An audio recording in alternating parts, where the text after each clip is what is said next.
Fl-istess ħin li l-Kap Nazzjonalista Delia qal fil-Parlament li Malta m'għadix attraenti investituri barranin, ir-rivista awtorevoli Forbes qalet li kumpaniji kbar li jispeċjalizzaw fil-Crypto-Currencies qed jinvestu biħġarhom f'Malta. L-artiklu miktub mill-kontributur Roger kien qal li Malta kisbet ir-reputazzjoni tal-Gżira tal-Blockchain wara li kienet l-ewwel pajjiż fid-dinja li rregolarizzat dan is-settur. Tant li gżiritna ġabet lejha tlieta mill-akbar kumpaniji tal-Crypto-Currency li huma Binance, OKX u ZBX.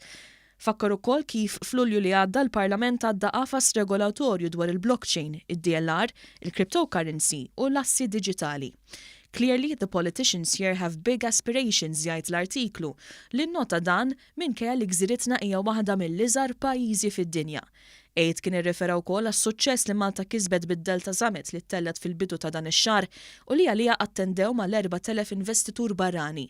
Huwa mistenni wkoll li l-Malta Blockchain Summit li se ssir fil-jiem li ġejjin se tiġbed aktar investituri. F'kummenti ma' Forbes, Melanie Moore, kap eżekuttiv u fundatur ta' kumpanija tal-Blockchain, qalet li għażlet lil Malta għaliex kienet minn tal-ewwel irregolarizzat il-qasam u offriet l-aqwa appoġġ lil kumpanija li tmexxi. Investituri oħra li kwota l-artiklu qalu li Malta uriet kemm il-darba li hija kapaċi ġġib riżultati sostenibbli lil komunità globali u li huma konvinti li fil-ġejjin qrib se żżomm il-pożizzjoni tagħha fuq il-mappa dinjija bħala l-Gżira tal-Blockchain. Kollha kummenti li jġibu fix-xejn id-dadija negattiva ta' Delia illi gvern Laburista huwa wieħed bla pjan jew viżjoni u li rnexxielu jkabbar l-ekonomija biss biċ-cheap labor.